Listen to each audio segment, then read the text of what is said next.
Hello, everybody, and welcome back to the channel for today's late night. Once again, late night.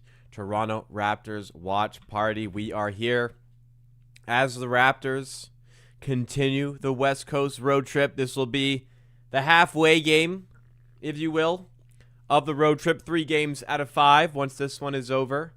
Raptors 1-1 so far in the West Coast road trip. Tonight in Sacramento to take on the very much struggling Kings. And even with the Raptors dealing with a lot on the injury front, it should still be one the Raptors feel like they can and perhaps should win. So we'll see how it all goes down today, but the Raptors in a good spot. Let's hope they can come through and get this one done. Thank you so much, everyone, for joining me here today on the channel. If you do enjoy along the way, make sure you hit the like button, as always, to support the channel, and make sure you're subscribed for more Raptors content here. I realize there's a bunch of clothes in the back. I'm going to move that stuff. Look at all that. What's all that doing there? I'm pretty wiped. I gotta be honest today, guys. I'm pretty wiped. Long day today. I mean, up late yesterday for the Raptors game, and worked as normal today. And I've had a real busy day today. I am tired. Yet last night I didn't hit the wall until like fourth quarter. I was good. I was fresh. I was feeling fine. And then the fourth quarter I kind of started to hit a wall. Went to bed right after.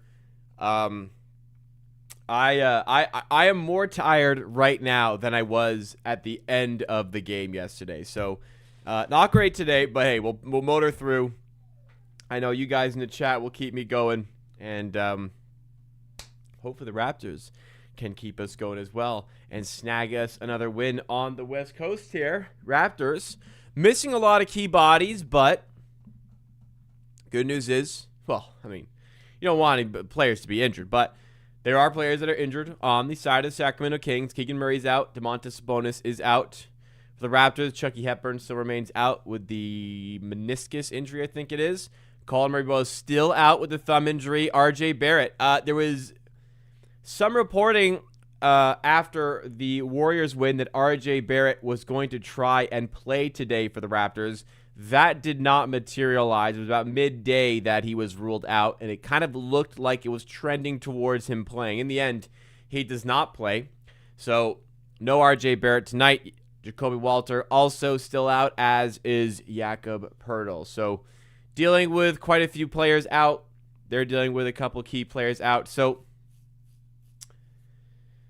we'll see how it goes. But the Raptors, 5.5-point favorites. Again, one they probably will feel like they should be winning. But we got to see the game is played on court. How about that Brooklyn Nets New York Knicks scoreline? Jesus Christ. What is this? What happened? What the hell happened here? 120 to 66? What the hell happened here? What were like the quarter scores? My goodness. So after 1, the Knicks were up by 18. After 2, the Knicks were up by, okay, they're up by 22. Nothing crazy. After the 3rd, they were up, okay. I mean, it just kept getting bigger and bigger, but still, that's only 32 after 3. They won by 50. They won by 54. So what happened in the 4th? The Nets only scored 10 points in the 4th quarter. 32-10 4th quarter. Oh my God. And the Knicks had guys in the game too. It wasn't like just a complete tank off. My goodness. And Danny Wolf made a 3 right at the end of the game. Oh my Lord. And there was a make here by Terrence Mann. So 5 kind of late points masked what would have just been. It's already bad enough. My goodness gracious. That is a crazy score. The spread for that game was 12.5. It is safe to say, the Knicks covered that spread there. Wow. Oh my God. All right. Thank you for joining. I noticed last stream we started the stream with 19,050 subs, and then we ended the stream with like 19,023. It just complete drop off. I'm assuming it was a bot purge. I don't want to embarrass myself. It's possible a lot of people just were upset and just unsubscribed. Felt like a bot purge, and now I'm all the way back up to 19,050, and I do not know how the hell there was 30 subs that came into this show into the channel today. Nope, I do not know how on earth that has happened, but it did. Maybe there was just a glitch. I don't know. But thank you, everybody, for joining me here today. Let's say what's up to the people in the chat. Jen and Jamie joining us. Dailyberry Sports Highlights. Adam H. Jordan Tolbart. Smart and Sharma. Q-Man. Dancing Baby Bins. Andre Silva. Q-Man. Did I say Q-Man? I think I did. What's going on? And, of course, our 12-month member, Gregory, here with the first. Thank you for joining me, guys. I'm glad you guys are also going to battle through lack of sleep to do this today. I got to be up early tomorrow, too, to do some work. So that's going to be that's not going to be enjoyable at all. No. Because I'm already tired, and I am sacrificing sleep. But we got Raptors basketball. Let's not complain too much about it. Smart says New York just shit on Brooklyn. Yes, they did. Yes, they did. Brooklyn is dog water. Yes, they are. They're less. I thought they'd be worse than this, to be honest. They do have 12 wins on the season. I know they could tank the rest of the way, but I thought they'd be doing worse than this, to be honest. Pacers in last. It's just crazy. That team was in the finals last year. I know the injuries and all the extra details, but it's still just crazy. Hopefully we keep the mojo tonight. Try to keep you going, but I'm barely alert. Well, do your best, guys, but I don't blame you. I don't blame you if some of you hit the hay early. At least want to see the start of this one here. Are you ready for quickly to drop 10 points after that 40-piece last night? Let's not be disrespectful here. So there has been a noticeable uptick visually and statistically on Emmanuel Quickley's numbers when he's playing next to Jamal Shed.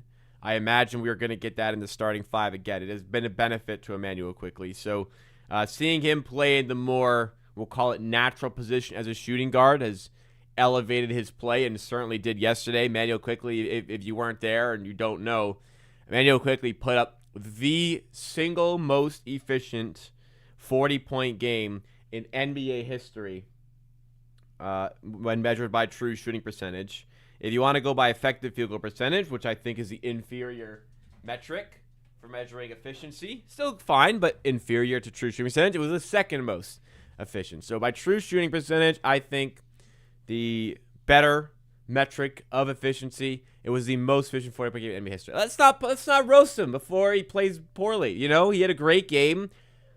Let's hope he has another good game today, right? Let's see some good stuff here today. Dancing Baby Vince says, where the hell is this game? I don't have cable, and it's not on Sportsnet or TSN. I also was not able to locate it on Sportsnet or TSN. I am hoping it pops up on TSN too. However, I agree. I do not see it in the upcoming on the channels. Let me see if the score tells us what channel it is going to be on. I was hoping at 10 it would flash up as the live feed coming somewhere. It's on TSN 4 according to the score. So TSN 4, if you set your cable to that, your channel to that, then I think it'll pop up there. But I'll let you know where I end up finding it. SportsCenter, TSN have the rights. There's no Apple TV nonsense here like with the Blue Jays. Gregory says, did we lose to the Celtics by about the same differential as the Nets? No. Raptors I think the largest loss in Raptors history doesn't even get to 50s. Pretty sure largest loss is like 48 to the Timberwolves a couple seasons ago.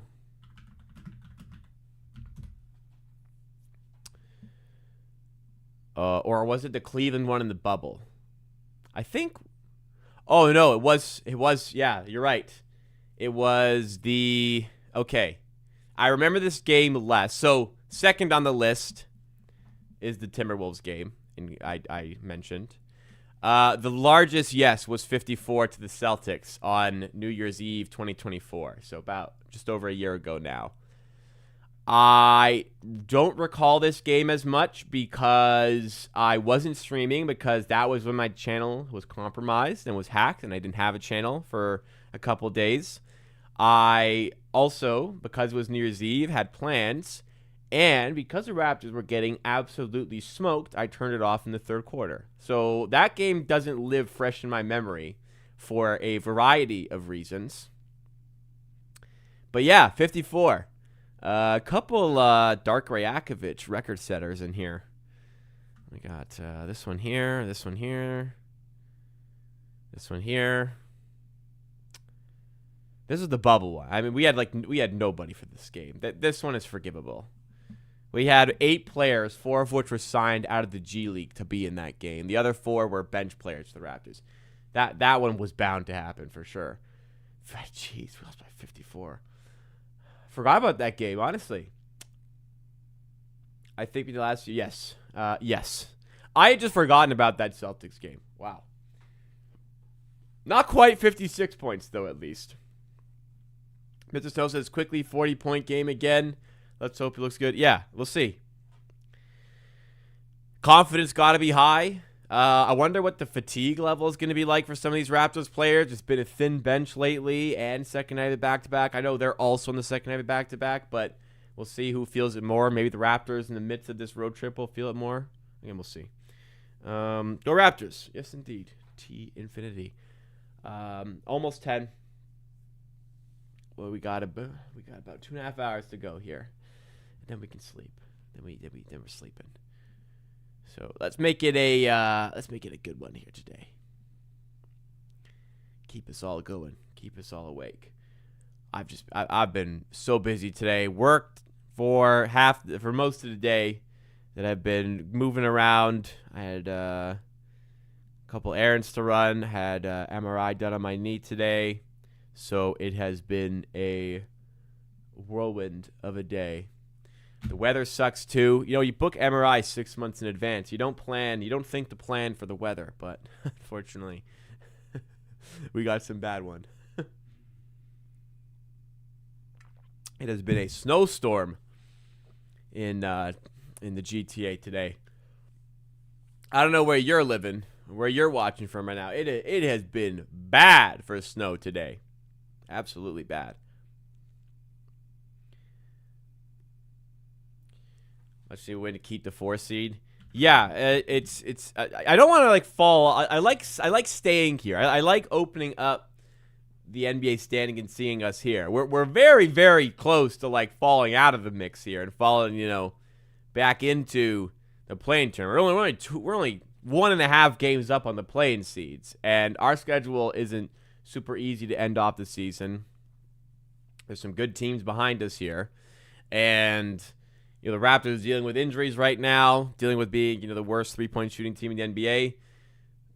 A couple losses in a row, a few losses in a row, let's say we did lose 2 in a row, and things could look differently. But a couple wins in a row, and things look also differently as well. Very, very, very tight around the Eastern Conference right now. So every win is extremely valuable, and there is a win for the taking today against this Sacramento Kings team. -9 in New Brunswick. Damn. It was -5 here today. It was pretty chilly, though. It was windy. The next couple of days are going to be absolutely frigid. I read somewhere that Ontario, not that's going to be, Southern Ontario, but I read that Ontario will be the coldest place on Earth at some point on Friday. It's going to be bad. Thankfully, I don't live in Northern Ontario anymore. I have experienced minus 50 on an occasion, like with the wind chill. That was remarkable. I still remember walking to. I got the bus. Was it on campus? I think I was on campus. I was walking to the gym in that, and it was truly astonishing. Truly astonishing. All right, yes, it is past 10. I'm on TSN 4, and I don't see it as I was supposed to be seeing it.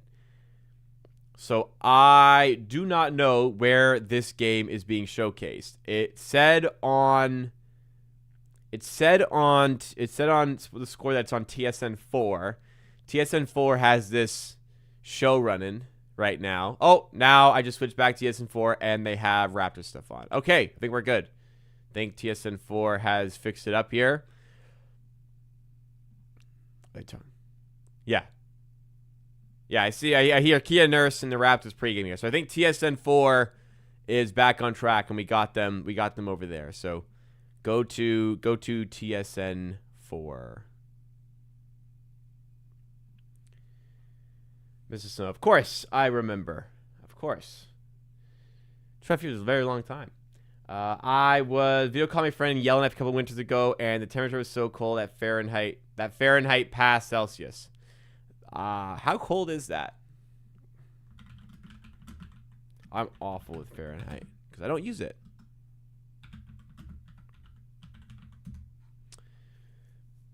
Minus 40. Whoo! Yeah. So I think it was like minus 30 in Sudbury, and the wind chill made it like minus 50. I think that's what it was. So I've never dealt with that level. That is incredible. I don't want to. I do not want that. Today was pretty bad. It was like minus 5 and windy. I think yesterday morning it was like minus 15 or something. That was pretty brutal as well. Goodness. Alberta going to reach minus 14. Good luck to those in Alberta. Yeah, this weekend is supposed to be ridiculously cold.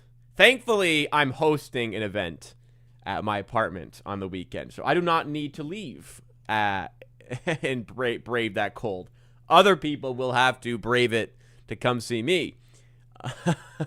So sucks for them, but that's the state of things. But Nick Knowledge joining us. What's up? Thank you for joining. Love what you do, brother. Jack, for the late night game. Well, thank you so much. I wish I shared the same feelings with you about the late night game. I wouldn't call myself jacked. I'm a little pissed off it's a late game, but we'll hopefully be awoken and revived by a Raptors performance here, and perhaps an historical Emmanuel Quickley performance. I mean, to do that, to put up the most efficient 40-point game in NBA history as a non-big is something special, for sure. I worked at a diamond mine in the Northwest Territories. One night, it was minus 76 with wind chill. I don't even know. What do you do? What do you do at minus 76?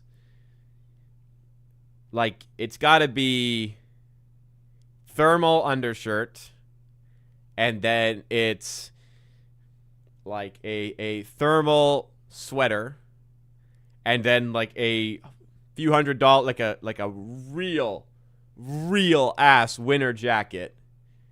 I think it's got to be tights underneath, pants built like thermal pants built for the cold, long socks, boots.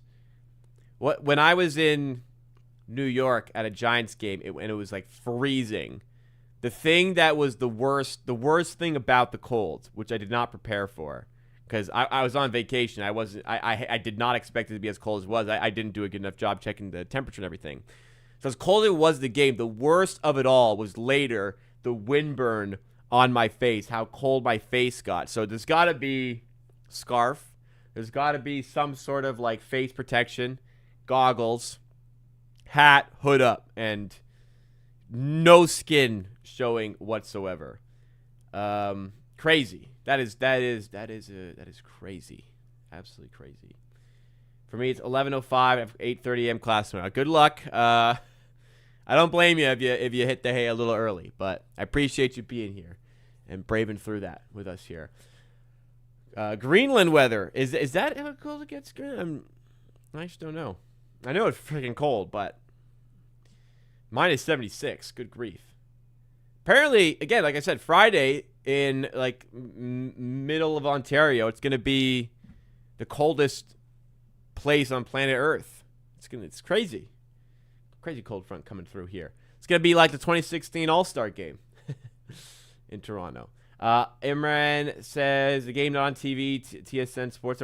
So it's not showcased on like guide or anything. And it seems, and for me, it doesn't say it's here on TSN Live, but it's on TSN 4. If you go to TSN 4, that for me in Toronto on cable, that would be like the basic TSN channel that you have. Whatever TSN 4 is for you, that is where they are showing Raptors pregame right now. So I imagine that is where the game is going to be. So we've been able to find it here. Andrew CMB for 3 says, every winter I question why I live here. You know, there's a lot of good being here too. This is part of the bad, though. Absolutely, this is part of the bad. You know, you kind of think about like why not somewhere warmer, a little bit warmer, you know? I mean, I don't really want to live in the States right now, but you deal with it. You deal with it. We got nice summers. Layers upon layers of merino wool with an outer shell. I actually winter camo occasionally and have an Antarctic expedition tent. Wow, that is something. I mean, I don't want to use a tent in the summer, let alone in the winter. People do crazy things. I mean, seeing people going around doing all my errands today, and seeing like the maintenance workers, like the crews that are getting rid of the snow. I saw people working on power lines, just like crazy jobs. The amount of shit you got to wear to do that. So shout out to everyone who's got a job working outside. You know me, I just sit in front of a camera. Well, this is not my job, but I sit in front of a camera and talk with the Raptors. You know, well, some people. I'm a lucky man. Greatest country on earth. We brave it because we're Canadians. Yes, well said. Magnetic knowledge. Benzino says, thank you so much for covering this late evening game. Well, thank you for joining me. It wouldn't be...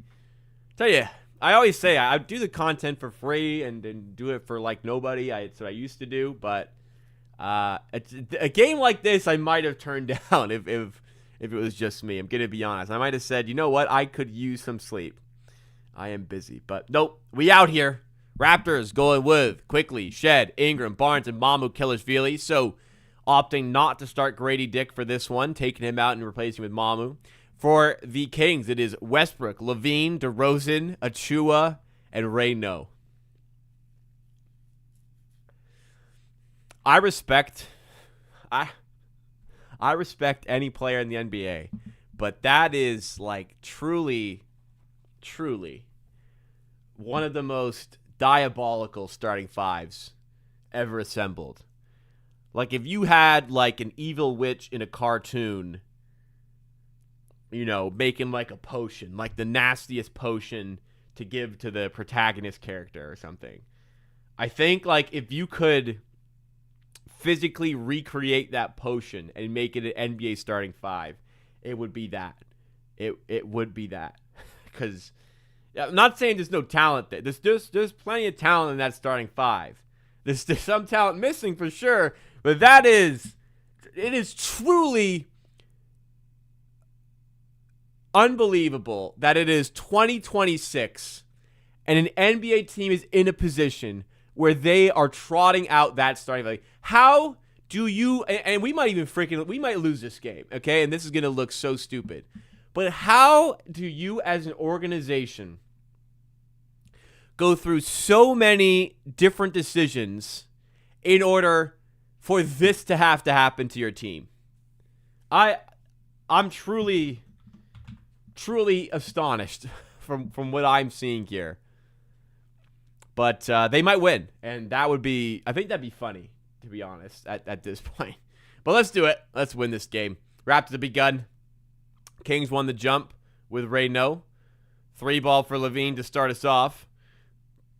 And there they go. They're up by 3. Raptors did not trail at all as Barnes turns it over.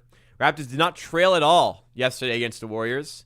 They were up by 10 about 2 minutes into the game, and they were up by 10 or more for the rest of the game. Man, you heard his name 5 years ago. If you heard his name 5 years ago, you holy shit. We're in trouble. Today, I'm laughing my ass off. Levine for 3 again. This one doesn't go. Uba, one of our members joining us, saying Vancouver is the only place you can live in Canada where it's decent weather in the winter. Toronto hasn't been that bad. Like, I remember as Mamu drills a 3, we're tied up. I remember last winter, I didn't even have to use my boots. Actually, maybe like one day I did, but for the past couple of winters, I would say I had to bust out the Timbs a handful of times or less. This year, we've been getting a bit more snow. I think 2 years ago, I don't even know. Actually, maybe it was 2 years ago I didn't even have to use them. I've had to use them this year. Oh, no, there was one really bad snowfall last year. No. I remember now. There was one really, really bad snowfall last year in, like, I want to say early February, late January. Somewhere around this time. Raptors up 5-3 quickly. Taking it to the rack and laying it in. Looking to keep going where he left off of yesterday. Trying to be good joining us. Go Raps. Yes, indeed. By the way, I'm drinking pre-workout right now to wake up. Shed putting the work at half court, finding Scotty, and the Raptors going on a bit of a run here. 9-0 run. Good stuff here. Last year, there might have been a bit of, there was one really bad snowfall. But I think 2 years ago, it was like never got that bad. It was during Valentine's Day. Was it? What was I doing on Valentine's Day? I don't think so. I gotta tell you, the snowfall last year was the same day I was hosting my engagement party. And I had family and friends coming from all over the GTA to attend. That was unfortunate timing. But we booked, we rented a venue as Ingram hits the 3. 12-0 run for the Raptors. Wow. We booked out a venue, so it's not like we could have backed out or anything. It was like, this is what it has to be. We had all this planned out. And unfortunately, a lot of people had to brave through the storm to make it. And I appreciate the people that did. You learn about people in instances like that. As you know, they say the people who wanted to be there, they found a way. As Westbrook hit the corner 3 there. 12-6. 12-0 run comes to an end. Raptors 80% to win. I doubt that. Mamu for 3 doesn't go. 5.5 spread. It's probably more like mid-60s percentage chance of winning. But so that's in a pretty good spot. Another turnover by the Kings, and quickly on the fast break is able to put it up and in. Short floater. 14-6 Toronto. DeRozan has it. Barnes defending him up top. It's been like it's almost 7 years since we traded DeMar DeRozan now. Westbrook stripped by Shed, but last touch off Shed, out of bounds for a Kings ball. 8:42 to go in the first. 2 years ago, it was the warmest winter on record thing. Maybe, I think so. I don't remember like even wearing my boots that year. Maybe one time. It was like a tiny bit of snow. DeRozan for 3, doesn't go. Rebound Shed. He's pushing the pace here, making this Sacramento defense work. Quickly, transition 3, off the mark. Rebound Mamu. He can't make them all. He can't make them all quickly.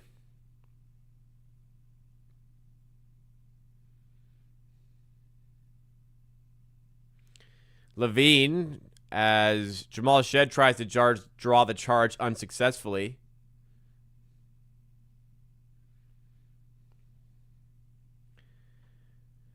Uh, 24 NFL playoff game moved from Sunday to Monday. Oh, yeah. Wasn't it like Buffalo? They had to reschedule a game in the NFL playoffs.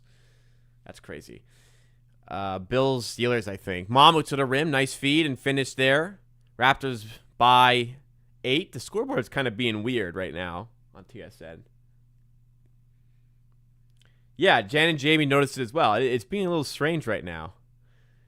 Westbrook pass, stolen by Barnes. Quickly other side, transition 3. Oh, it doesn't go. Confidence got to be on the moon right now for Quickly.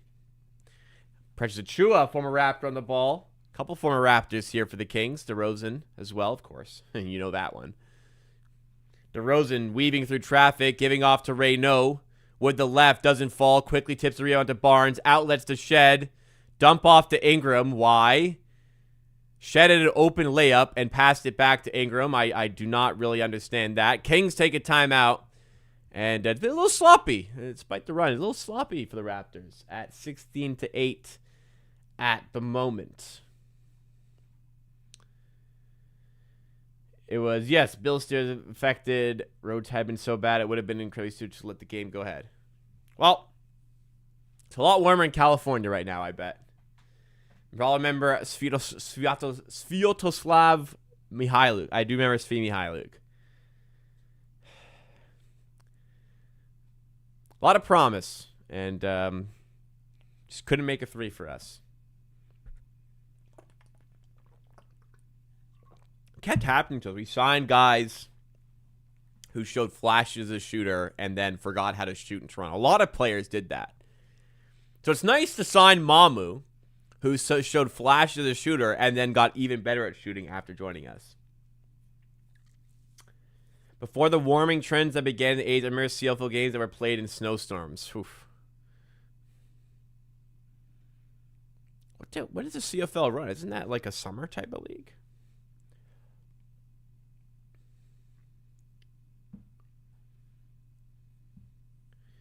I guess President sucked that much to start league. Well, there's injuries, and it took Achiuwa a while to find a team to actually sign him in the summer. He was a free agent for quite a bit. Is Mamu our best free agent signing ever?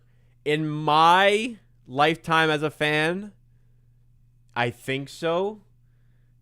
Y'all have to find a better signing than him. And you could, I'm not talking about like, you know, the DeRozans or Lowrys. They were free agents and stayed with the Raptors. I'm not talking about those guys. Player who chose to leave their current team to sign for the Raptors. I'm not sure we've had a better one than Sandro Mamukelashvili.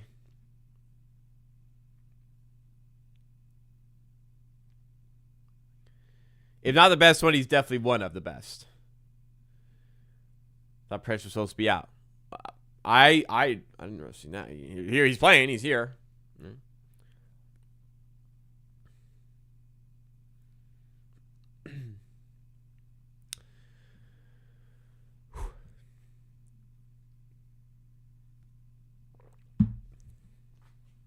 Why are they showing true shooting on screen here?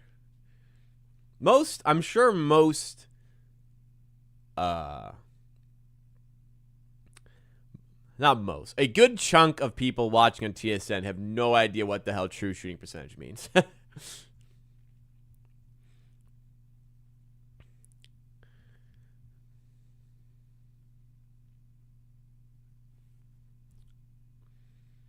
But it was, yes,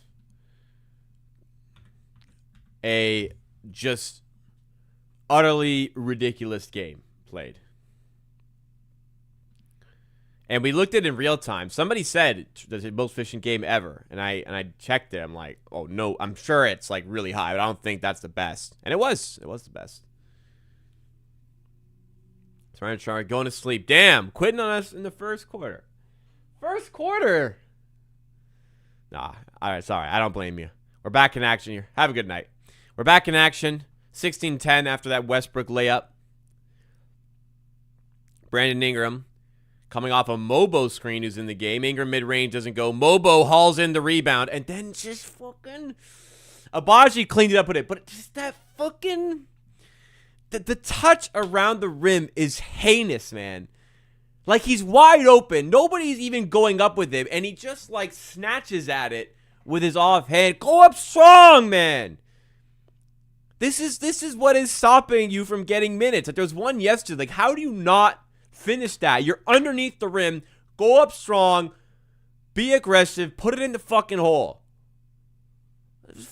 Just little fucking snatch with his left hand. Brutal. Quickly fouled by Levine. Very Achua-esque, Mobo's interior game, I must say, which is not a compliment.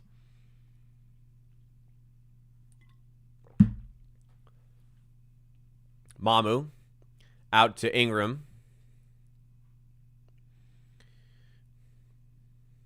Spinning Ingram. Three ball off the, mid-range off the mark. Hasn't got the shot fallen as of yet. There's the scoreboard. Achua getting to the hole, finishing well. Okay, Precious. 18-14. Quickly.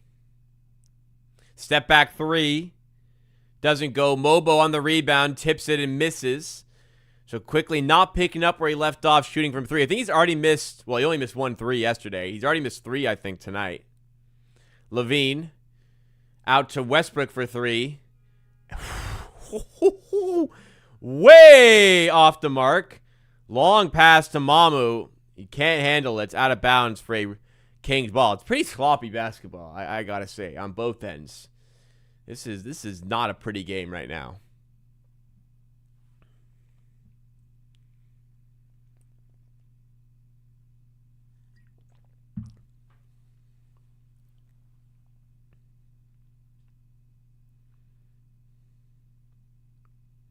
Westbrook to Levine. He's going to take the 3. Back rim and Quickly can't get the rebound to a teammate. 3 for Westbrook is off the mark. Ingram comes down with the rebound this time. Ingram going up in mid-range, and again he can't finish, but a late whistle will send him to the free throw line. Foul by Clifford there. I think just didn't give him the space to land what the refs are going for there. I think it looked like the right call. So Ingram will head to the line, looking to get the Raptors offense back and going again. I've got a headache.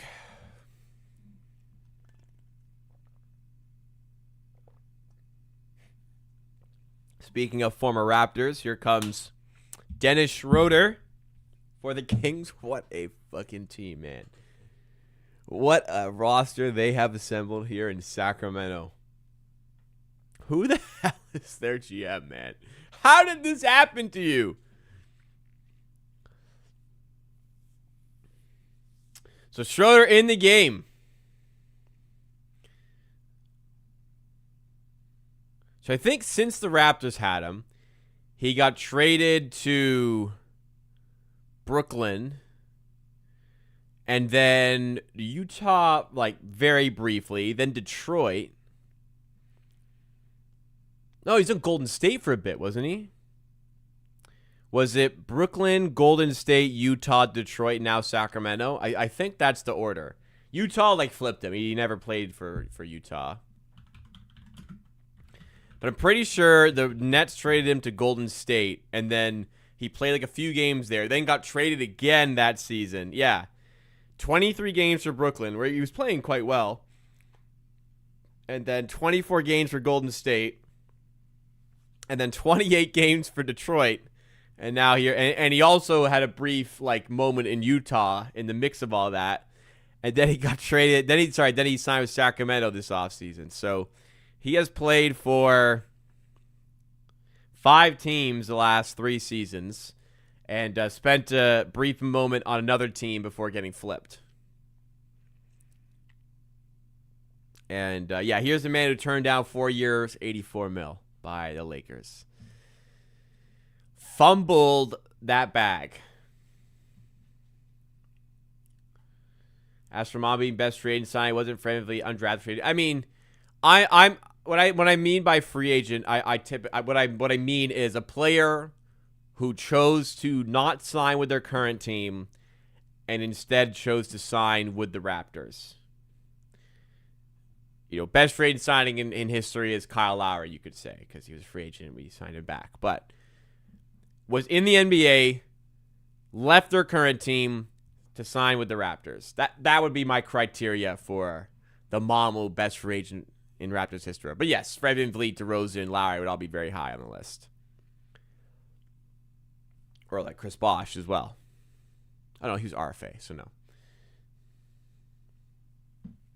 I like Dennis, so the game is strong. If he was really that good, he wouldn't. I don't think he'd be bouncing around like this, you know. Unfortunately, didn't think Precious and Flynn would have lasted in the league after the trade. Salute to Precious. Yeah, Malachi didn't, despite his 50-point game. Precious, I thought, was done this summer, but here he is. He's still running around.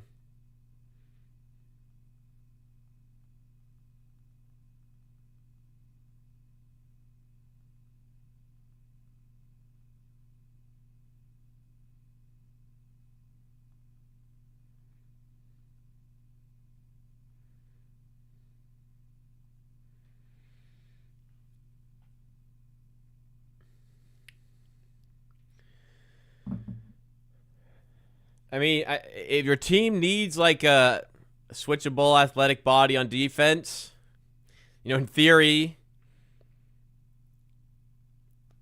you know, you can sign Achua, but in practice, he may not really play like that, you know.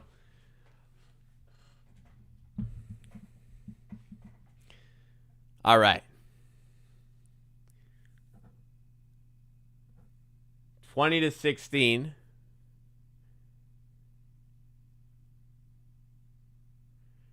Ingram to Barnes. And we're back in action. 4 minutes to go in the first. Shed floater. Gotta have that. Doesn't go. In tight. Come on. Couple easy ones have gone begging for the Raptors early. Schroeder now up top. Finds Zach LaVine. LaVine and Schroeder working together. Gets past Grady Dick right to the rim. And definite lack of resistance on defense there for the Raptors. Some sloppy play on display for Toronto. Grady Dick on the ball. Turns it over. But then Clifford can't find a teammate. It's off Precious Achiuwa's ankle. And out of bounds for a Raptors ball here. So we maintain the possession. Grady Dick started yesterday, but not involved from the start today, but still expected to get some heavy workload tonight. Barnes in mid-range. Another good chance does not go for Toronto. They still lead, though, 20-18 with that early 12-0 run, giving them a bit of a cushion to work with. Clifford is Shed. Slips.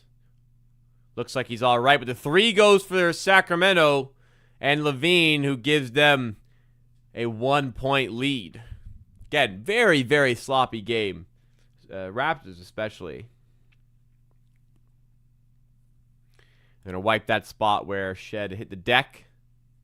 Bobo would have been DMP on a team like the Knicks, but Precious somehow earned minutes. Well, I mean, there's a reason he's not there anymore, but you know, when Achua first arrived at the Knicks, he was playing some solid ball. He's just got to bring like a ton of energy. He's got to rebound the ball well. He's got to crash the glass and then not do too much on the ball. Like less is more. And he was doing that for the Knicks for a bit. Barnes for three, responds. Finally gets the Raptors offense out of the rut. Drills the three. They're back up by 2.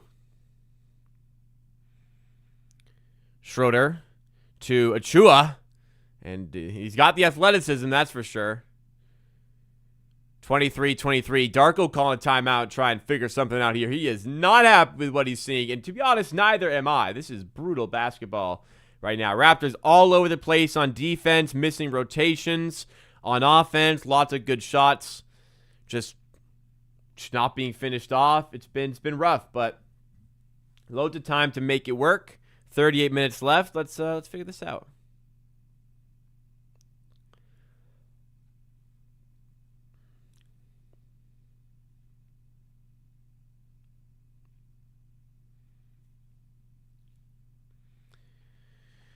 Here 100 minutes due to Mitch Robinson. Hey, we're a product of our environment, right? Like, if you got to make it work for you.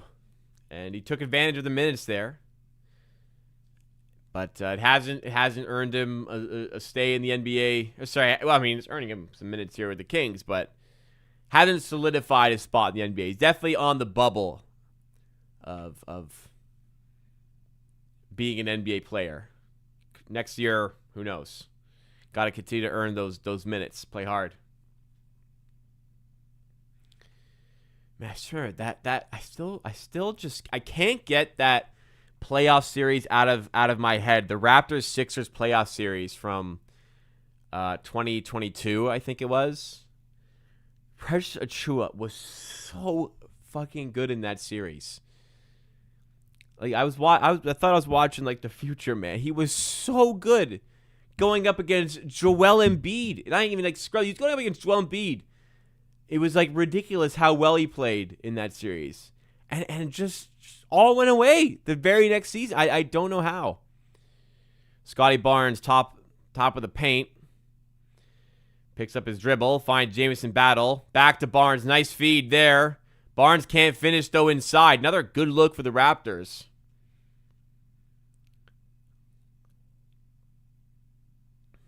Schroeder attacking the rim. He's blocked. Clifford in mid-range drills it for the Kings, and they have the lead once again. Yeah, I feel like this is a spot Elijah Martin could be beneficial, but they're going for Battle for the three-point threat as Barnes misses the three. Long rebound to Clifford, who finds Monk going to the rim, kicking out to Schroeder. Now cross-court pass deflected by Shed. Good work on defense.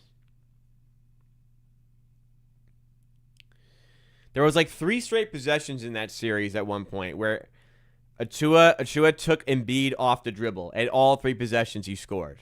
It was just like astonishing basketball from Precious Achiuwa.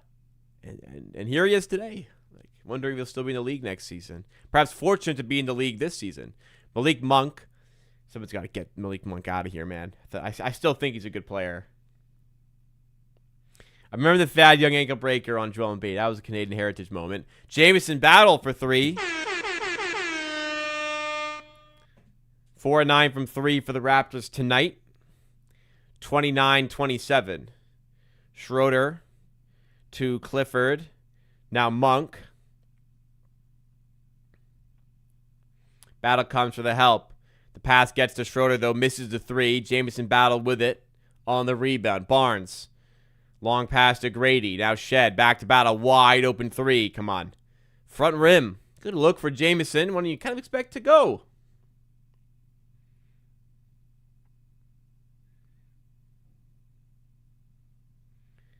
Yeah, that was a series where Barnes was on very good pace for a triple-double in Game 1 and got hurt because Embiid fell on his ankle. Cardwell can't pull down the rebound for the Kings. The Raptors will have last possession here of the first quarter. They choose to use it that way. 15 seconds to go. Shot clock is off. Shed. Putting it up and missing again. Another good look for Shed, and he cannot finish. 2 seconds from Monk. Gonna have space to put up the 3. And gets the bank to go. Some pretty soft defense there as well. Like, Barnes gonna have to chase him down. But, man, like, why did nobody go up? Like, Grady and Battle just, like, watched him go up there. I mean, come on, man. So, Sacramento up by 4 in a pretty brutal first quarter, all things considered. They're not, not in a huge hole or anything. By no means out of the game or anything like that. But a pretty bad performance so far from a Raptors perspective. So, hopefully they can get back into things here. Efficiency-wise, 10 of 25, 40%, not great. Like, Shed has had a couple good looks. He's 0 of 2. Quickly is 0 of 3 from 3 after, going nearly perfect from there yesterday. Barnes only 2 of 5. Ingram only 2 of 5. Some uncharacteristic misses, really. And the Kings just a little bit more efficient, I suppose. But it just felt like a lot of, it's not a case of like previously the Raptors have had games where like they're not getting looks and not scoring. They've had looks. So I feel like shots will start to fall, and that should be able to change a bit of the complexion of the game. As for the defensive side of the ball, it felt a little sloppy. Felt like we're missing rotations, not closing out as aggressively as we could be. You know, this bench of Clifford, Monk, Schroeder, Cardwell shouldn't be beating up on us like it is. So let's fix up. Still winnable. Still fine. Still early for Quickly. Hopefully he can put together a good game.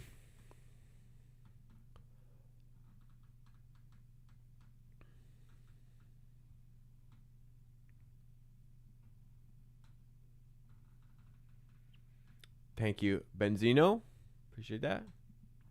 When are we going to get a big man? Hopefully in the next couple weeks. We are 2 weeks out of... I do think we're like 2 weeks and a day out from the trade deadline.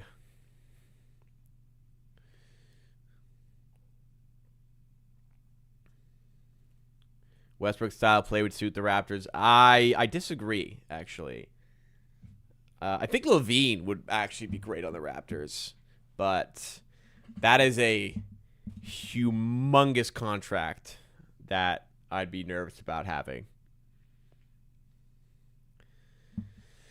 Well, it's not like Mo Bamba is like a season-changing type of player, right? I mean, I think it'd be nicer to have Mo Bamba right now than to not, but I'm hoping they're leaving that money available, the roster spot available to hopefully do something near the trade deadline. I'll criticize the Mo Bamba wave if the Raptors don't address that position. But also, Mo Bamba is still available. The Raptors could still sign if they wanted to, as of now. Anyway, start of the second quarter. Grady Dick, step back over Reynaud. Probably not a great play to drop. A step back mid-range jumper over the big for Grady Dick. That's a pretty diabolical way to start the quarter. Not good. Throws another side, spins off quickly and puts it in. And the Kings up by 6. Raptors not playing well at all here. Mamu. Down low to Grady. Reverse layup is off the mark. Other way for Schroeder. And he's fouled by Mamu. I feel like he fouls a lot. I feel like I see him foul all the time. 32-26.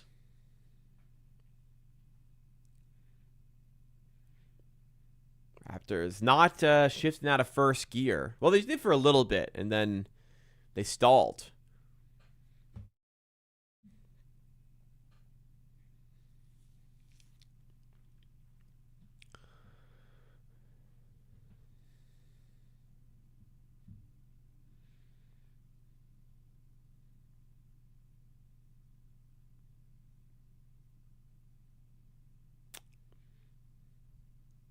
Any dabble legs? I don't know what that means.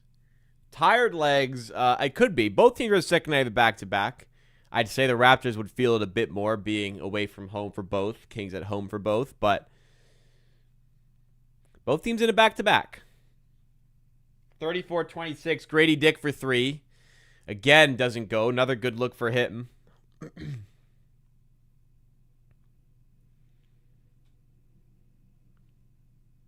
Birthday. Well, happy birthday next up.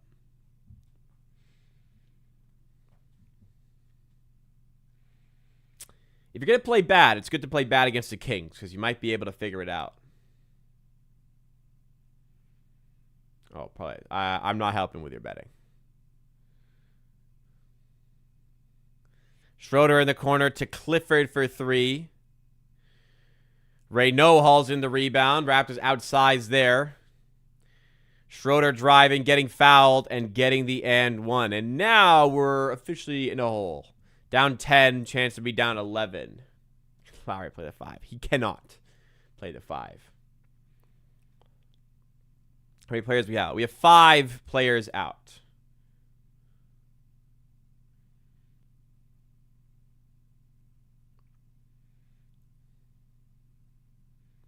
Technically, Chucky Hepburn is also out, but, you know, not like he'd play anyways. of the players that would typically get minutes, 4 are out. And Schroeder makes it an 11-point game. Okay, this is not what I was anticipating tonight. I wasn't anticipating to blow him out or anything, but we have looked bad. Barnes down low to Grady Dick. I mean, if that one doesn't go in, Christ. There we go. First point of the second quarter. Or these ones. I actually don't know. But Sabonis and Keegan Murray out for the Kings tonight. Reynaud with the right doesn't fall. Quickly has the rebound. Has not carried on where he left off yesterday as of yet. Barnes. Oh, nice move past DeRozan. Good finish. The good old-fashioned fake pass move.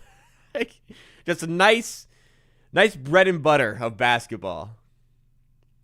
To kind of hezzy and then drill. That's when I'd pull out on in the public court. And would fail to sell it. Battle under the rim. Man, some good looks going begging here, man.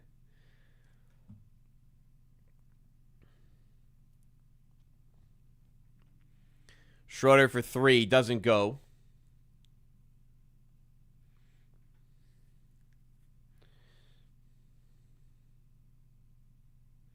Mamu. Driving. Off the glass. Does not go.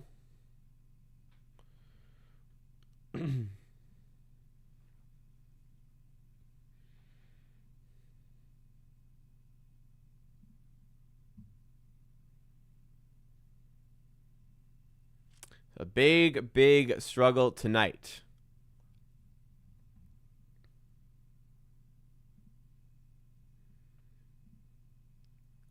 Andrew Luck. Andrew Luck here?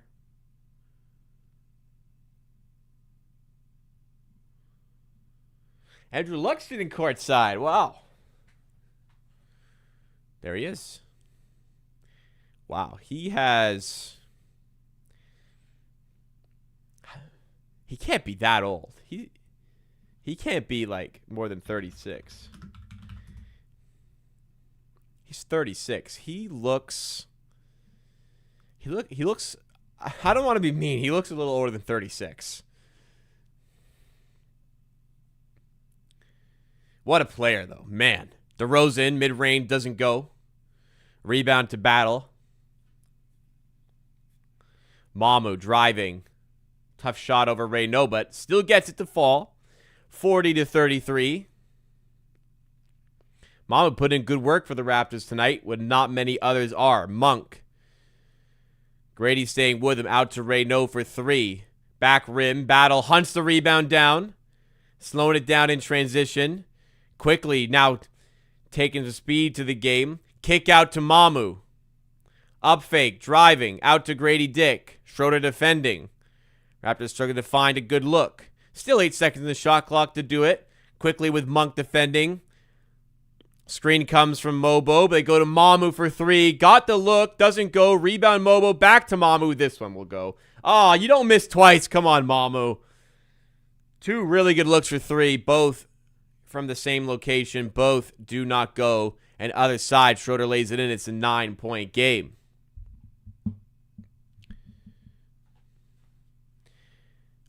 Walker Kessler's become, I think, a little overrated in the Raptors side. He's a solid center, but the way he's talked about here. Also, he's out for the season. Raptors need players now. You know, Misty would be an interesting backup option, I think. Schroeder in the corner to Monk. Kings now just called Scotty a poor man. Draymond's Green. That is extremely disrespectful. Extremely disrespectful. Mamu on the rebound there. In the corner, Grady Dick for 3. Come on, man. There we go. Grady Dick drills the 3. 6:54 to go in the second. 42-36.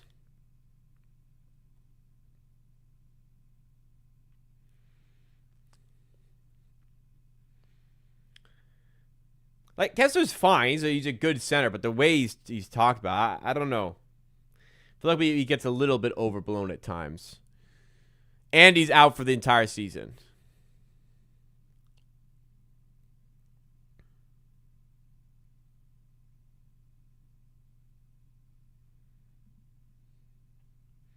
I think Brandon. I think he's a great player. I think he has a great chance to be an all-star here today.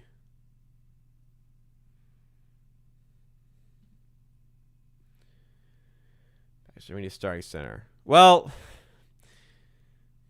those are hard to get. For now, it might be a bit easier to get a backup for Pirtle. If Pirtle's ever healthy, and his back isn't causing issues, he's a fantastic starting center. It's just having that option while Pirtle is out, or of course you can look to maybe replace Pirtle. I'm sure the Raptors are thinking about that, but seems unlikely they're going to be able to do that. So,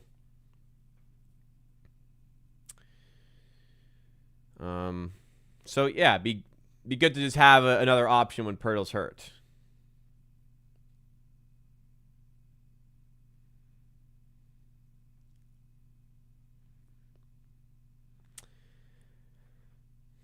Prime Draymond.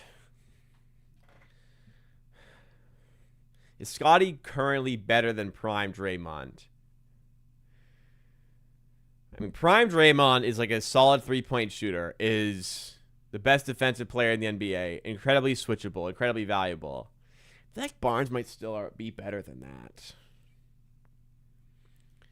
But Draymond found himself in a position where that style of play was insane for its contributions to the players that were on the Golden State Warriors. It all complemented it. They all complemented each other so well. But it's really difficult to label him a poor man's Draymond. Come on, what are we talking about? I'd like to look at Malik Monk in a trade as well. He looks interesting.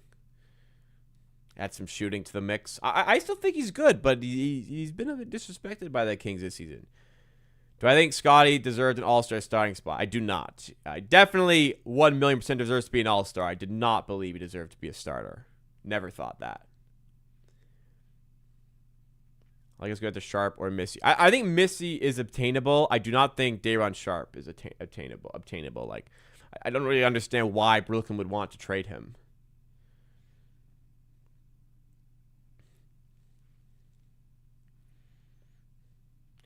Anyways, back in the game here. Raptors down 6. They've struggled tonight. Westbrook can't get the layup to fall.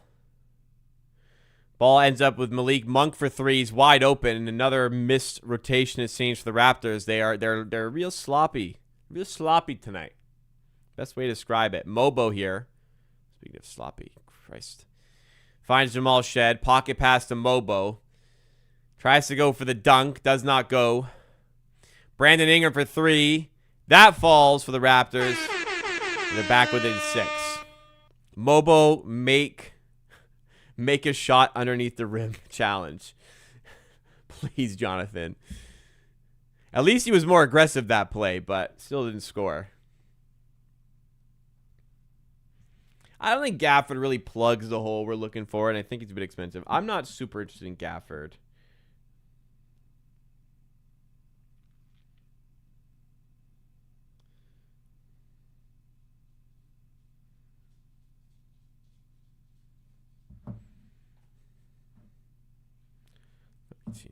Westbrook, mid-range, doesn't fall. Mamu tips the rebound to Shed.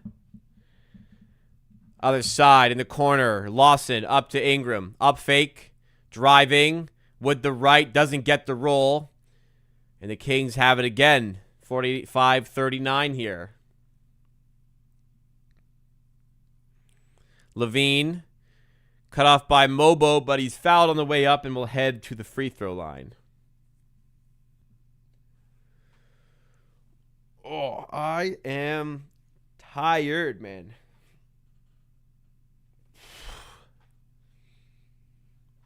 And I need to be up early to do work. Oh, man. Tomorrow's going to suck. And we still have another 10 p.m. game this week, unbelievably. Friday. I'm having some drinks for that one. If you like when I have drinks on stream, make sure you're there. If you don't, make sure you're not. Who I want the Raptors to get. I would love to take a shot on Ja Morant, man. Door shot. I do got to do the door shot. I think I forgot to do it yesterday. I will do the door shot. And I got to get back to tracking it. Ingram to Mamu for 3. Another good chance doesn't go for the Raptors. We're just missing a lot of these easy looks. Like, the Kings are giving us chances, not taking them tonight. Ingram out in the corner to Shed. Back over to Ingram. Levine the defender. Ingram in the corner. Mamu wide open. Come on, Mamu. Knocks down the 3. Raptors are within 4.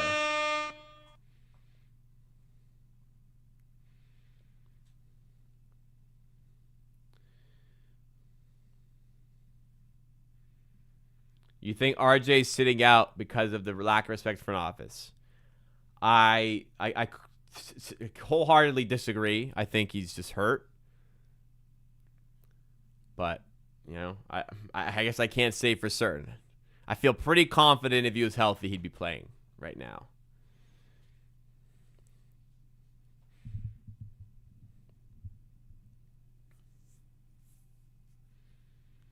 (48-42). Ingram for 3. Doesn't go. Lawson, nice rebound, and then turns it over.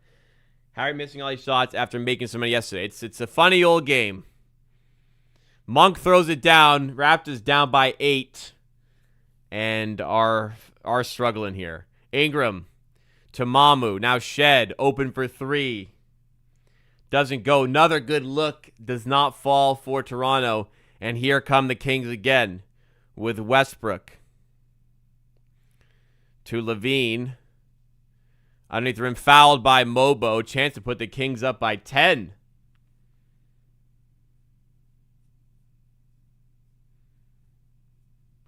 Yeah, I don't know. I saw RJ sprain his ankle. It looked pretty bad. I can understand why there's a bit of time to come back from something like that. And he tried to come back for today. It just didn't happen. I imagine he is on track to play on Friday.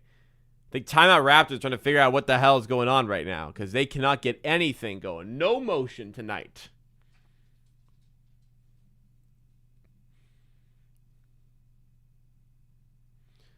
I don't really believe Ja would turn into a shooter. I just think there's so much high-end talent, and it would be such an upgrade to Quickly if you could do that. And you get off the Quickly contract if you can make that trade. It just seems like, for sure, a risk worth taking for me. But Memphis been a little standoffish lately. I don't think that means much. They're trying to up his value. But Memphis are like, we'll just keep him. I feel like you should trade him, but they might just keep him. Yeah, the spacing diminishes, but it is a sacrifice I'm willing to make.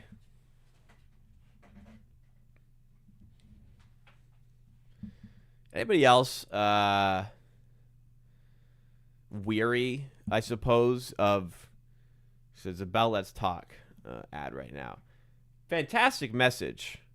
But is anybody else extremely weary when a big company shills out like for a charitable work? Feels a little fishy. Now, it's better than them doing nothing. But at the end of the day, feels like a play for profit, right? Write off for taxes and whatnot.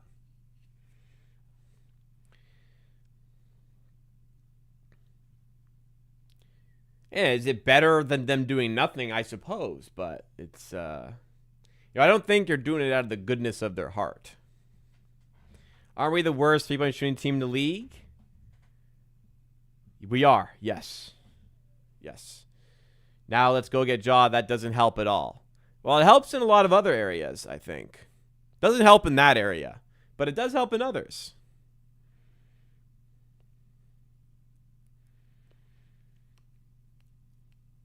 The spacing would be worse, but I think there's just enough high-end talent that we can make it work. And I have I believe that Ja Morant's superstar level is still in there somewhere. And if you can trade quickly to get that, I'm intrigued. And worst case, Ja Morant's contract is not as long as Quickly's contract. So if it's all awful and you have to light it on fire, well, you can do it sooner than the Quickly one. I think about the Jay Huff rumor. I think it's a horrible idea. He protects the rim, but he gets bullied for defensive rebounds. Aren't great there. We could do a lot worse than Jay Huff. We could certainly do worse than Jay Huff. So I'm okay with Jay Huff coming in as like a backup sort of piece. How about that? Gregory sending in 5 gifted memberships to the chat. Thank you so much, Gregory, for doing that. Very, very, very much appreciated. Shout out to all the 5 people. Now members on the channel. Access to the emotes. Highlighting name. I got to update the emotes. I haven't done that in a while. But thank you so much, Gregory. Thank you for your support over all this time. Can the Raptors give us something here? Shed finally gets one to go in tight. Struggled tonight for the Raptors. We're down by 8. They had a nice 12-0 run early in the game, but have since not shown their best talent here.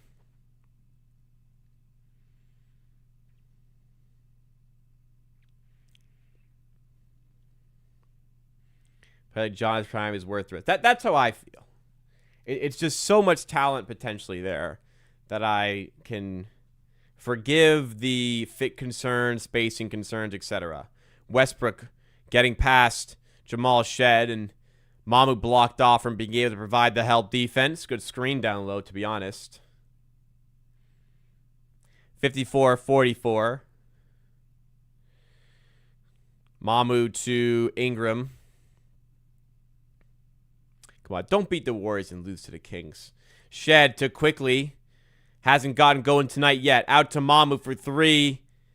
This one doesn't fall for him. He's been pretty good tonight, but chance goes begging there. Another good look wasted for the Raptors. Westbrook lobbed up and finish under the rim by Cardwell. Man, what is that? Who are you, man? What are you doing that stupid shit for?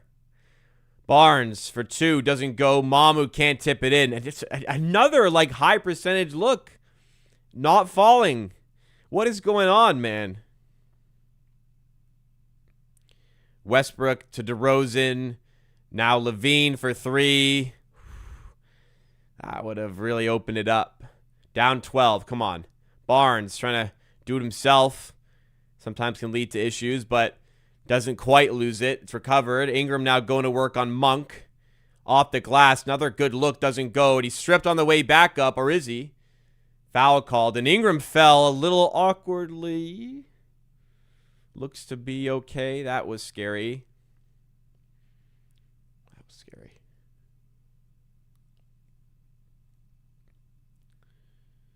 The way he fell, he kind of like twisted his knee a bit and grabbed that. I got scared, man. What is that stupid fucking... What the hell was that, man?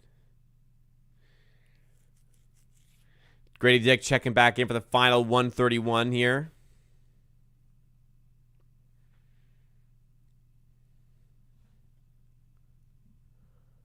Raptors will lose this. All right, let's just go to bed then. We don't need to watch the rest. Whole half left. What are we talking about? You know, when the Raptors are up by 30, everyone's all like, oh, we better not choke this again. Raptors down by 10. Impossible to come back. Levine for 3. Long rebound right to DeRozan. Unlucky. DeRozan. Working on Grady Dick. Out to Westbrook for 3. Not travel. At the rim, the Raptors block him off, so doesn't go anyways. Quickly other side to Grady in the corner for 3. Another good look for our shooters, man. Grady. Like, we need these to fall. Levine. Good defense by Quickly. This game is insane. Jamal Shed transition 3. He got it. Good bucket near the end of the quarter. 43 seconds. Raptors down by 7. Could have definitely been worse. Westbrook, 2 for 1, goes for the 3. And Grady Dick is attested to have fouled him. So Westbrook going to the line. He's a high 60s shooter from the line.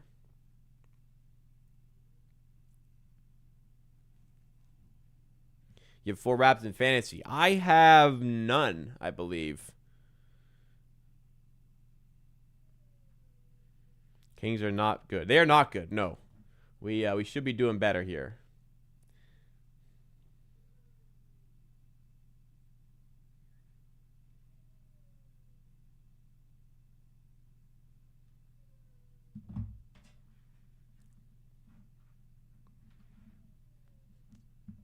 Raptors are making it look pretty good tonight, though. Westbrook at the line to make it a 10-point game once again.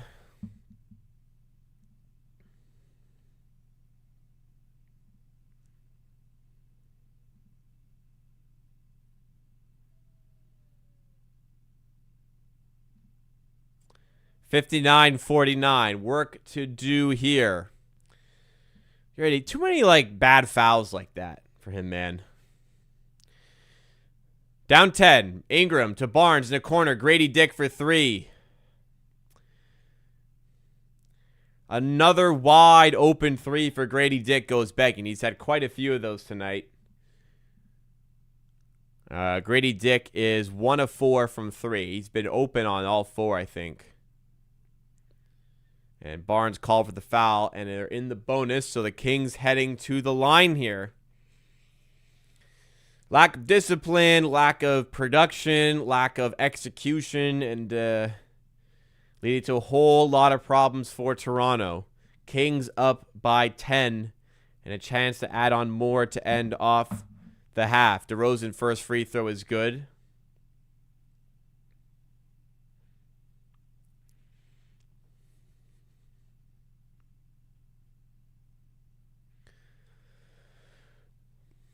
DeRozan free throw is good.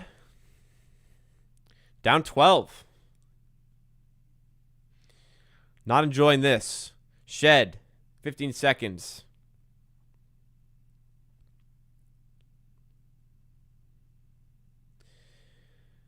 Shed in the corner quickly. Kick out to Barnes.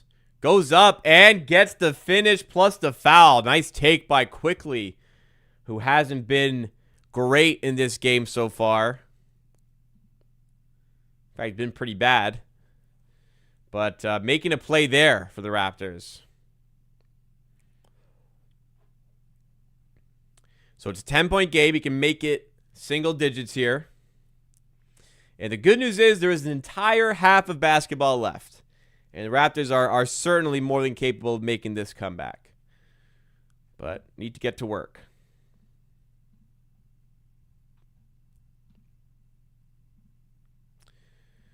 Emmanuel Quickly.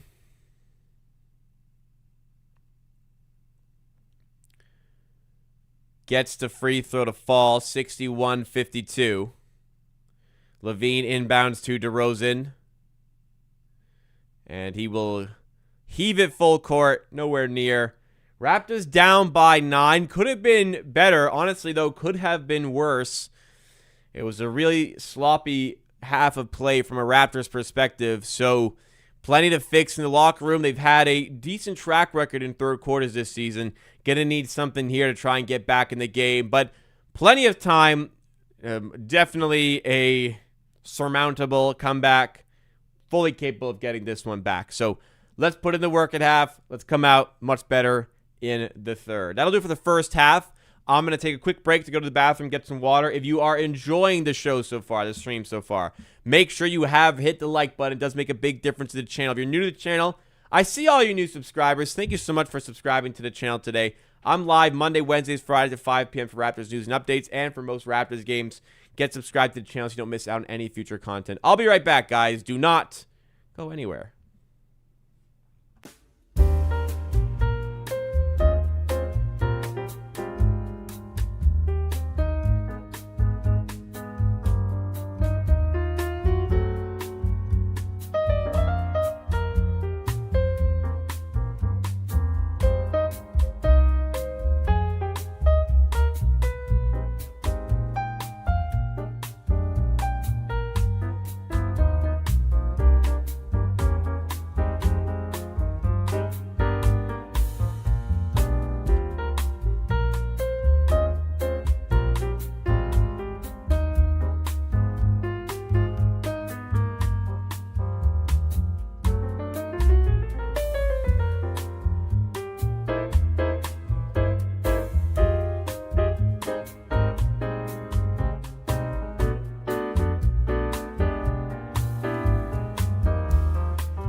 All right. Sorry about the wait. Thank you for sticking with me. Those of you who did stay. Always like a humongous drop off in viewership. Like, can a man take a piss? I'm live for 3 hours. I need to stay hydrated. Can a man take a piss without viewership dropping by 25%? I guess not. I guess not. But thank you to those who did stay. Let's talk about that first quarter. So really, there was like a good 12-0 run near the start of the game. So Levine hit a 3, missed a 3. The Raptors went on a 12-0 run, and then Westbrook hit a 3, made it 12-6. Other than that, it's been really poor execution from the Raptors. On the offensive side of the ball, they're a little bit erratic. Like, it just doesn't seem very composed, I think is the right word, on offense today. Yet they're still generating enough quality looks. The problem is they're absolutely not taking them, shooting 19 of 52, 37%.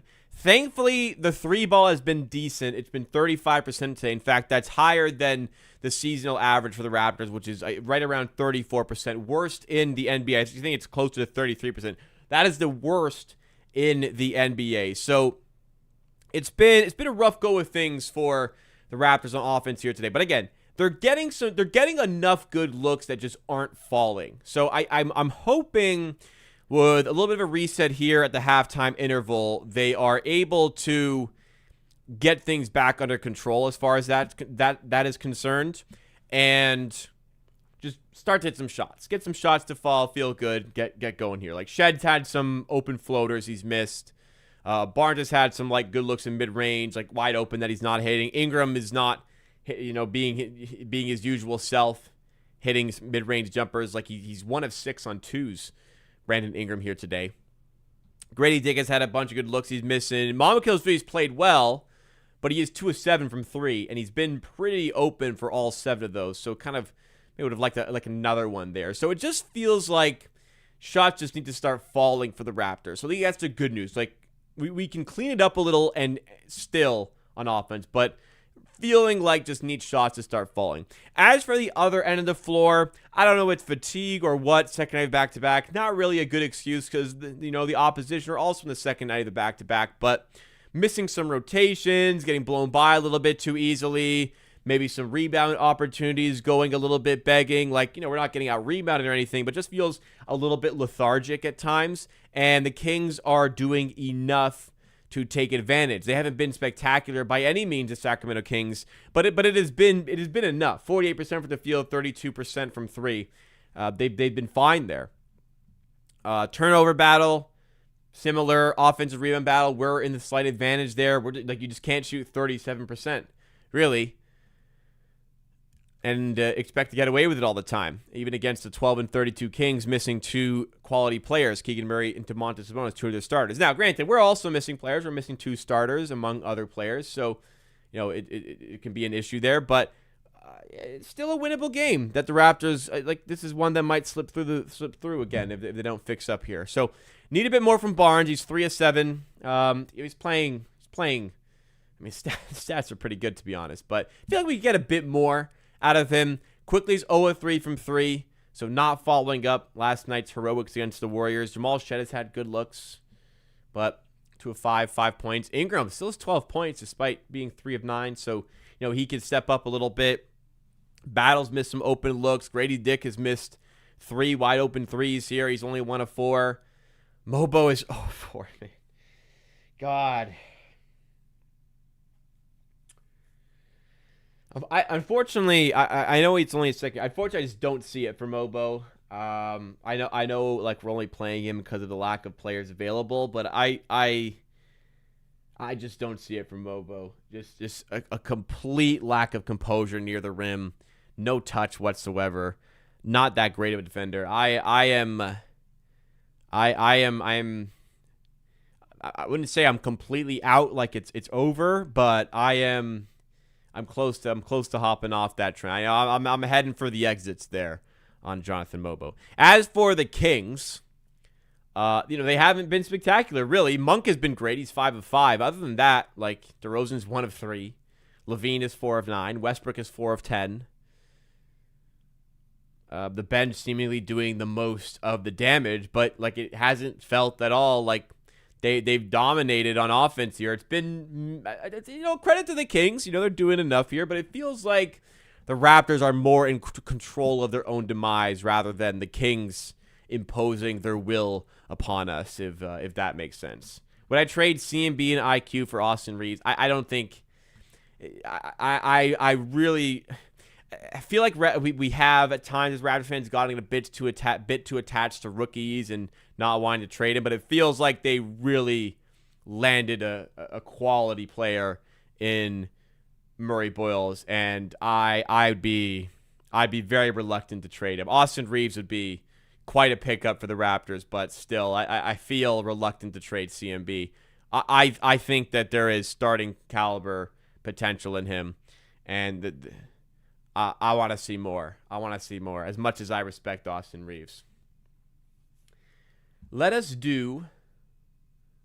Sorry. I submit you should call the lost years of break phenomenon the flush effect. That's pretty good. The flush effect.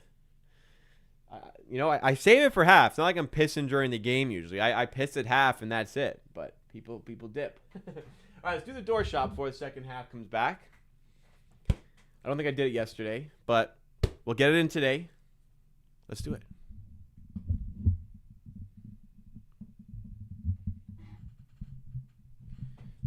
All right. I don't think I did it yesterday, so let's get one in today. I haven't been too hot from this lately.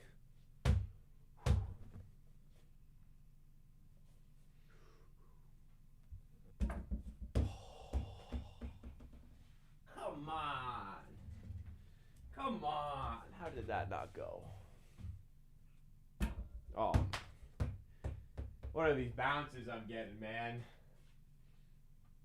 There we go. All right. Doesn't count.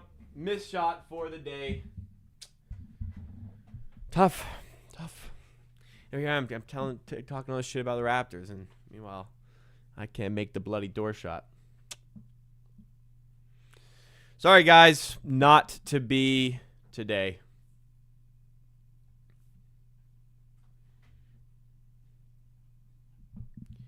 Need a bigger net.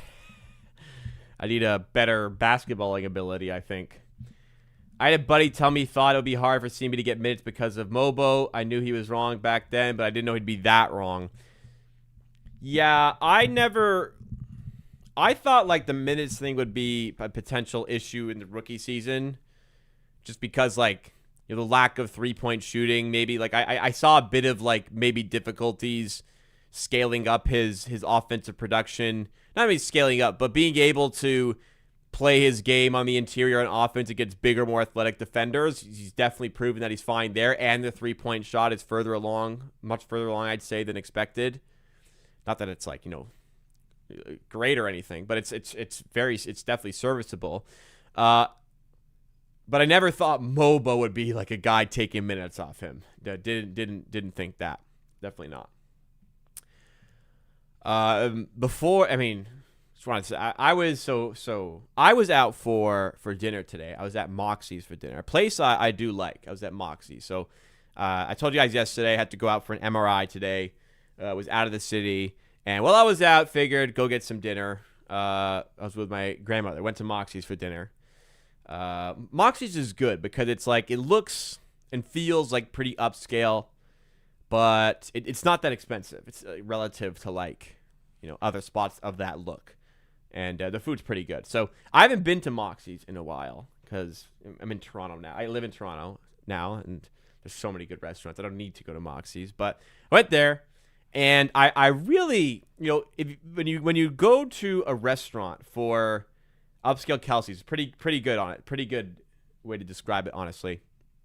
When you go to a restaurant for the first time in a few years, you really feel the inflation. Everything on the menu was a little bit more expensive than I recall. Like, it just felt like, this feels, I thought I'd be paying low 20s for my meal, and I'm paying mid 20s, right? Anyways, I talked about it. I went with the beef dip, which I had gotten previously the last time I was there a few years ago, and I remember it being really good. And today I got it. I feel like a beef dip has to be a roll or like a sub bun or something. It cannot be sourdough. It was sourdough. Not that I don't like sourdough, but my portion was disappointing to say the least. The price of the meal had gone up, and it was shrinkflation at its finest. They went up in price and they shrunk down the size of my meal. Now, it was tasty. It was tasty. It was good beef dip, but the side of fries was pretty pathetic, to be fair, to be frank. And the beef dip itself was like about that big, maybe even less. You know, not like long slices of sourdough. I did read it. It did say sourdough. I'm like, that's not the beef dip I remember, but I like sourdough. It was small, and I was disappointed by that. And inflation, shrinkflation, it's hit us, man. No frills. All their groceries have gone up a little bit in the last couple months. You noticed that? But it was a lovely time still. Spending time with my grandmother as well. It was a lovely time. Good dinner, still tasty, and the dessert was great. We got sticky toffee pudding. It was excellent. So, can't say I'm dying to go back, but I would go. You know, within the right setting, I'll go back. A really good date spot. First date I went on with my now fiance was to Moxie's because of the way I described it. It's our game is back on. It's feels upscale, but it's not like, you know, breaking the bank. It's not like the Keg or anything. It's a good place to hang out and chat and get a good meal. A lot of options. Good service. Taste was good. Grandma feels inflation more than you. I don't know. I think she's doing okay.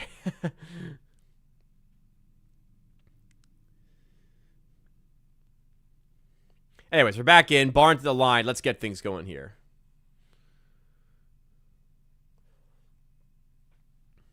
It's coming back to Toronto. I didn't know Olive Garden was coming to Toronto. I mean, I don't know if I'm going to go. There's a lot of places to eat in Toronto. Wow. Westbrook long range 3. Come on, man. 64-56. Is Olive Garden worth trying if it's in Toronto? Shed for 3 doesn't go. It'd have to be near something I'm already doing. I'm not like seeking out Olive Garden, you know. Barnes short 2. That time it goes. Went to Dollarama. I swear I can't find things that are actually $1. I'll give Dollarama credit. There are certain items that are stupid cheap. Like, you can get a liter of Pepsi for $1.25. That's crazy. Oh, nice steal at half court for Shed, who lays it in. I think he's up to 7 points now. You know, like, most places sell, and even Dollarama sells like the 540 milliliters or whatever, like the regular bottle of Pepsi for $3.50. But you can get a liter for $1.25. So I'll buy that, and I'll just have it over 2 days. I'll just have half of it one day, half of it another day, for like a third of the price of the standard size bottle. They have good prices on like wet dog food, like the pate stuff. Some like kitchen appliances. I know they're crap, but like they do the job. There's some things that are well priced, but like chips. When I go to get chips, I can't believe how expensive chips have gotten, man. Shed fouled on the way up. Raptor within 6, so already kind of chipping into this lead quite a bit. I cannot believe how expensive chips have gotten since COVID.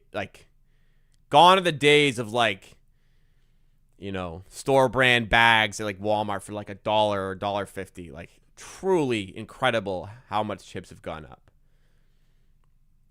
Like, I don't think you can get chips for less than like $4.50 at Loblaws. Dollarama, it's like $3.25 for like and they've shrunk the bags down. It's again more shrinkflation. They've shrunk the bags of chips down. So you're like, yeah, I $4 for a bag of chips, like a bag of Doritos. That's a lot, and it's like there's like no Doritos in here.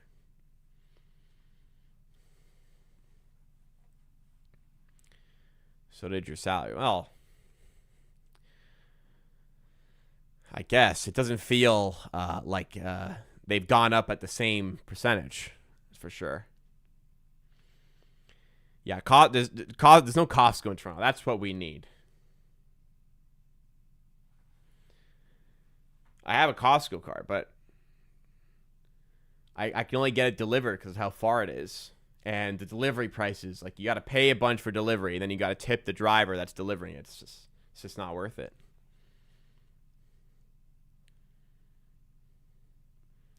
There's no Costco near me downtown. I don't have a car, so can't go get it.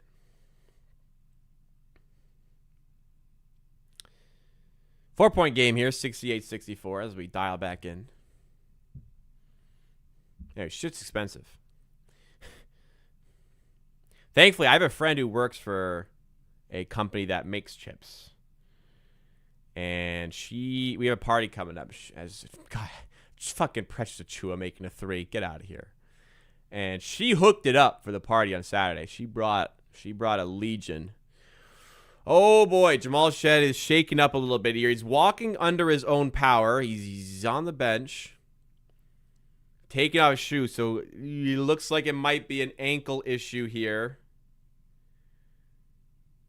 Yeah, ankle rolled a little. Didn't roll too aggressively. Hopefully he's just shaking up a bit and can stay in the game.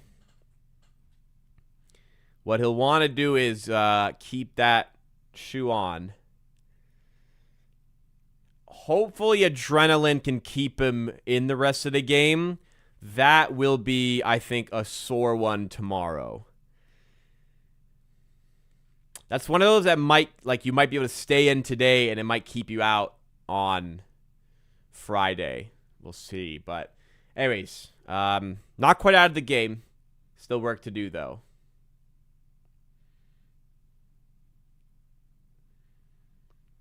Angling right when I'm good at sleep. Enjoy. Have that on your mind.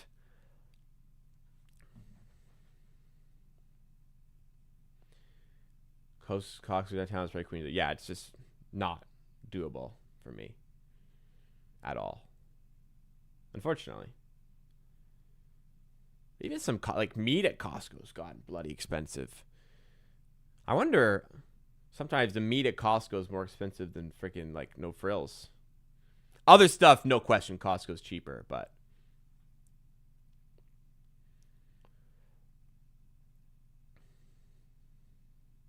you know what we need in Toronto? What they have not provided us is a Chuck's Roadhouse. We need. Why doesn't that exist in Toronto? Would it not be slammed? The prices on that. Would it be too college heavy? I don't even think so. We need one. Milk and eggs cheap at Costco. Yeah, eggs for sure. Cheap at Costco. Not too egregious at No Frills yet, but yeah.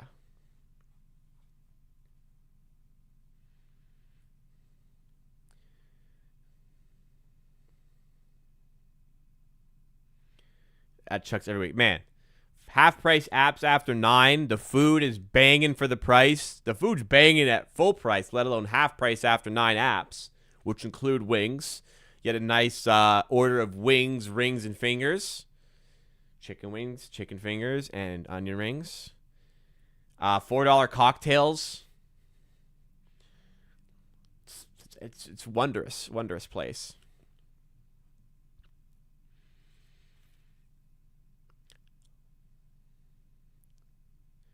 Can you tell the price of clothing? Jeans used to be $20. Now they're $50, $60. I've acquired a more expensive taste in clothing, so I haven't quite noticed the jump in. Not to sound snobby or anything. I'm not trying to. Mamu to the rim. Nice take by Mamu.